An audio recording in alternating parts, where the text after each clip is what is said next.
Greetings again, everybody. Welcome back to Dark Souls 2.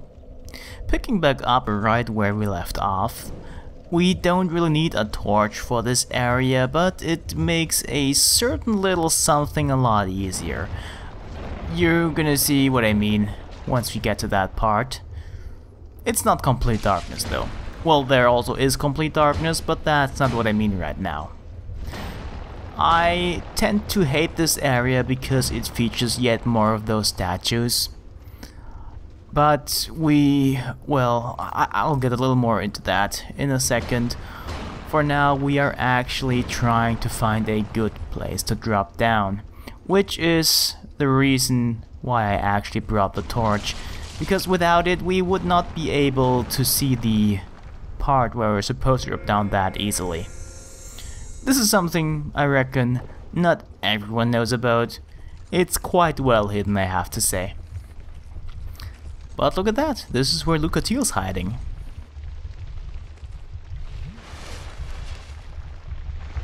Oh, you... My thoughts are very scattered.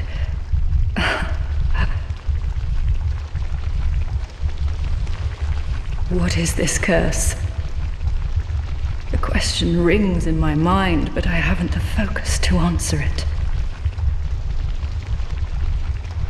Loss frightens me no end. Loss of memory, loss of self.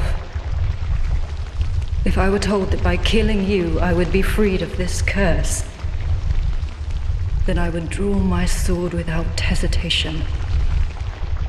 I don't want to die. I want to exist. I would sacrifice anything at all for this. It shames me, but it is the truth.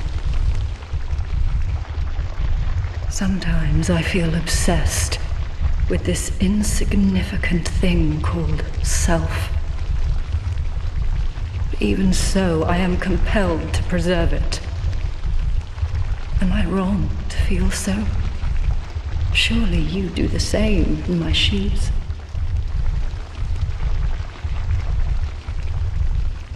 Maybe we're all cursed. From the moment we're born. Sometimes... Hey, Lucatiel. From the moment we're... Guess what? Human effigies. See ya. So yeah, about this area, which I hate, there's plenty of those statues. They basically cover the entirety of the area, and those up there are particularly evil because you would not be able to destroy them if you don't know about that secret path. See, they're everywhere. If you walk through there, you will probably get hit by one of those poison darts. At the very least, you will trigger quite a few of them. And that black liquid we're right now can see on the ground, it's actually oil. And since we have a torch, which we don't actually need, we can set it on fire. We can also set it on fire with pyromancy and fire bombs, and basically everything that lights stuff on fire or causes some form of explosion. This area in general though is so tedious because of all those statues. It is a very valid strategy to just run through. Basically, to make this area more bearable, you have to skip it. And yeah, that's how I usually do it. Maybe sometimes I grab one of those items that I need for whatever reason, or perhaps I come back here to farm titanite chunks from those weird blackish monsters that come out of the puddles of oil, because those actually have a pretty decent chance to actually drop titanite chunks. There's probably, arguably, an easier way to get titanite chunks with a multiplayer covenant we have not discovered yet, but might soon. But this is what we have now. And if you don't like to do online play, this is probably the easiest way to get titanite chunks before you reach a certain spot. And those worms here are pretty easy, but yeah, just bait and attack and then attack back. I did really poorly there and actually did get hit. It was completely unnecessary. But yeah, if you ran through here, don't be scared away by the worms. They just basically come out right as you pass them. You'll see them, it'll look like an intense run because there's shit coming at you from every direction. But you can indeed run through there. And right there we actually picked up scraps of life. It is a hex that has about the same effect as, what's it called? Yeah, Chaos Storm and Firestorm and Fire Tempest. Thankfully this area is very short, we're almost at the end already. It only really takes us a little bit because this area forces us to go slow. Well, it either forces us to go slow or just run for it. Both are about equally easy, one's just more tedious. There's also something I like about this area though. Namely the way it looks. I mean, just look at it. It looks like deep underground and vast, despite being really cramped. And it's very atmospheric with all the poison pumping / heartbeats we can hear there. For a very long time I actually believed that it was a heartbeat, in reference to the Towers of Latria, an area from Demon's Souls. One of the most atmospheric, if not the most atmospheric area from the game. And this is a chest, which of course is standing in a puddle of oil, which I at one point have actually managed to set on fire. I don't even know how, but I did. And if that happens, the chest of course is lost. Because if you destroy a wooden chest, the contents get reduced to rubbish. And yeah, look at that, NPC Phantom, we could summon him for the boss, but we aren't going to do that because, well, we're gonna summon one NPC, but not that one. You can probably guess it, we're gonna summon Lucatiel. We couldn't summon her for Smelter Demon for some reason, but we do need to summon her a total of 3 times to actually wrap up her quest line. So we're going to summon her here and for another boss. And look at this, a bonfire. And this is really close to the boss. We already saw the fog gate. But before I do that, there's something else you want to do. Firstly, we need a torch because yeah, we need to drop again. Then here is where Lucatiel's summon sign is located. We're not gonna use the New Game Plus though, because well, we don't really need to. And as you can see, we are cosplaying as Guts again. I just thought that yeah, I wanna roll with him one more time, seeing as this area is very short. And I think it's very fun to play that build. Now I already destroyed those statues. They remain destroyed if you rest at the bonfire, just not if you reload the area.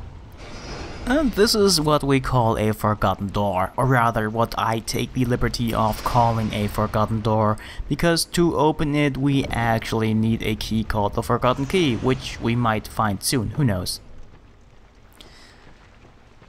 Now, this bit is actually completely dark, so you kind of need a torch to see. And those guys? Yeah. Oh, I said those guys, I spoiled already. Yeah, there's 2 of them. And we can barely see the second one. Those are giants. But Iggy, you say, we already defeated the last giant, why are those here? Well, those might be even laster giants, I suppose? It might be that they have been down here so long that they've been forgotten. Or perhaps they are actually artificially created giants by some crazy scientist dude, perhaps the brother of the king, who knows. We can't really tell yet, and we actually it won't be. But yeah, once you have one down, it's usually safe-ish to take the second one down in melee, but of course it's better to go ranged as long as you can. it's completely valid to just cheese them from a range. Well, saying that you cheese them is kind of unfair because it's not really cheesing it. But going in close, of course, is going to be much faster in our case. They have a very mean attack where they just attack almost in a 360 degrees angle. But luckily, well, we managed regardless of that. And we got a Soul of a Giant, which we should hang on to for reasons and not use it to get a couple souls, because it's going to be useful for something very special much later in the game.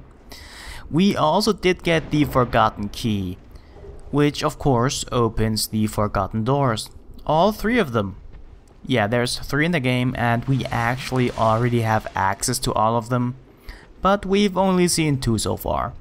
But at the end of this video, after the boss weapon showcase, I will actually also show you where the doors are and what's hidden behind them, because, well, it's usually just one single room with a couple items. And there's not much reason for me to go back to the areas they're located in anyway. And of course the creepy cage returns.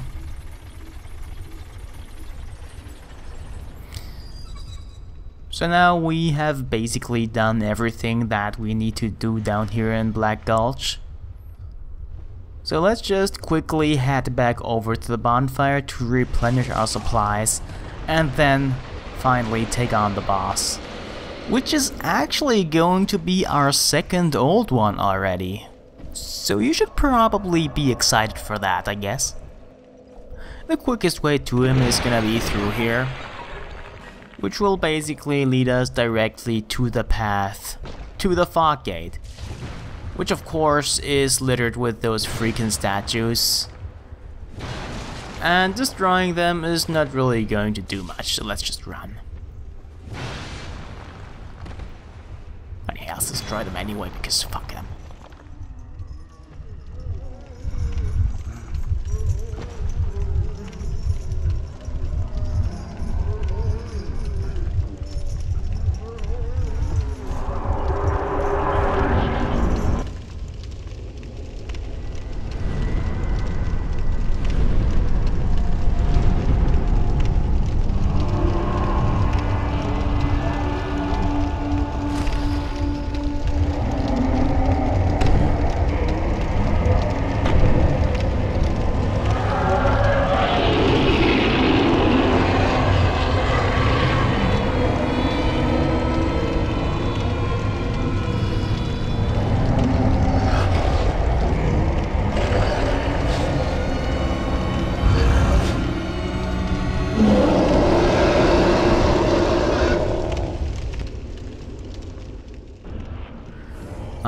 The Rotten.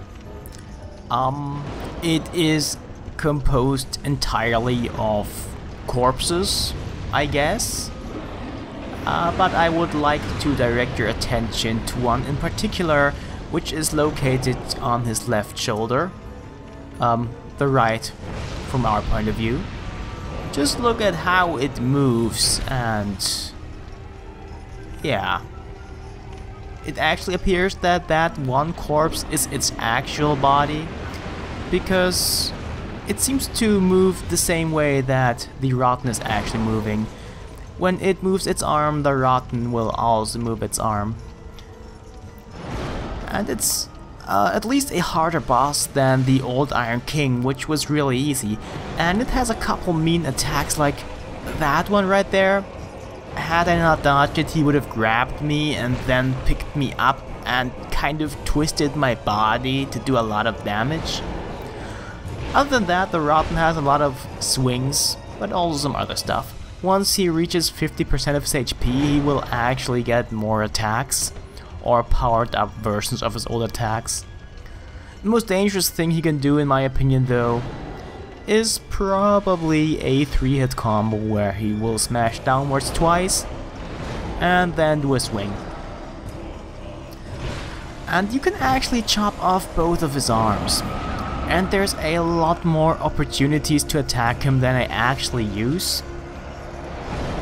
because I tried to chop off his arms because I want to show it, but spoilers, I'm not gonna manage to do so.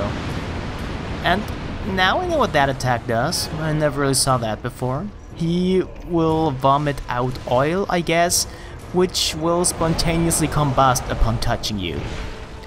But yeah, if you manage to chop off both of his arms, he will not be able to use any of his attacks anymore, except for that one and the vomit. And if you think that a boss composed of corpses sounds familiar, then yes, it does. Remember Nito from the first game? It's kind of like that. But yeah, I'm not gonna chop off his arms because he won't let me, so let's just kill him. In my opinion, not a very hard boss, but I hear a lot of people have trouble with him. So I suppose that he just really suits my playstyle. He's definitely more fun than the old Iron King though. Actually, I quite like this boss, despite not finding it very challenging. But yes, much like after the fight with the old Iron King, we actually get a little bit of sublime bone dust after defeating him. Not that we needed a New Game Plus Plus anymore, because we already have it. Like, all of it. We can't upgrade our Estus any further. And our next primal bonfire, but let's first look at whatever that is. This is actually the entrance to the DLC. We're of course not going to go there yet. Eventually though, we'll also want to explore that. For now though, we're gonna have a look at the weapon we can make from the Rotten Soul.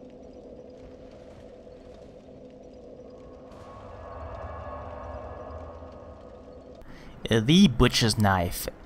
One of the most notoriously overpowered weapons from Demon's Souls, though it looked very different in Demon's Souls, and one of the weapons that certainly existed in Dark Souls, but it also looked different in Dark Souls.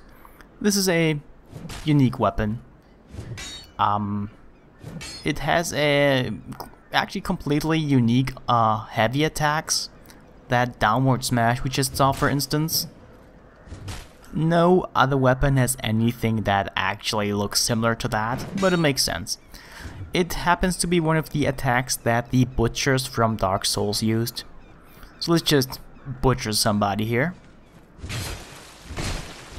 Of course, as usual, this is completely unupgraded, so don't expect any really high numbers. But it does a job well enough.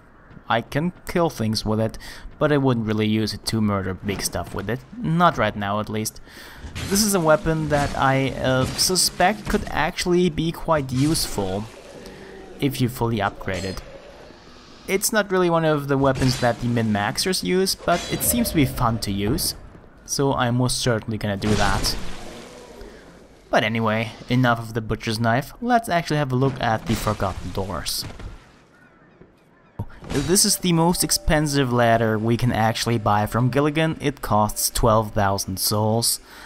And it is required to actually reach the first forbidden door. You know, the one that we actually haven't found yet. But here it is actually. And it actually has some stuff that's quite nice. Or rather, it used to be much nicer. But we'll see, of course. There's a whopping 3 chests here. Don't worry, none of them are mimics. But of course they all take ages to open up. We've already seen Soul Vortex. It is that one spell that actually does stuff, like shoots an orb and then shoots smaller magic projectiles from it in a kind of vortex form. And then we get both a chime and a staff and Great Lightning Spear. It used to be really great to just get Great Lightning Spear here, but it got nerfed considerably. There's way fewer uses. It's still a really powerful spell though. But anyway, this is that one door that we've already seen. I made a point of going up here to show you that there's something there, but we obviously couldn't get through there yet. And there's some of the statues behind us, but I don't care. Then again, there's way more of them in here, and I most certainly do care to murder them all. It's not really worth it. And in here we find, well, Havel set, also known as drop armor. And on to the final door. If you remember it, it is right down there. You don't even need the torch this time around. And this one actually doesn't hold an item, but an old familiar face, which we've only seen once. And we're gonna talk to him while the enemy worm up there makes some noise. Young undead, don't let this curse weigh upon you. We meet a second time. Perhaps you will yet traverse the dark. Young undead, if you truly seek the dark, then we will surely meet again. I wonder what that guy's deal is. But I guess we'll have to wait a little longer to find out. For now, that's the end of the episode. Hope you enjoyed it. See you again next time.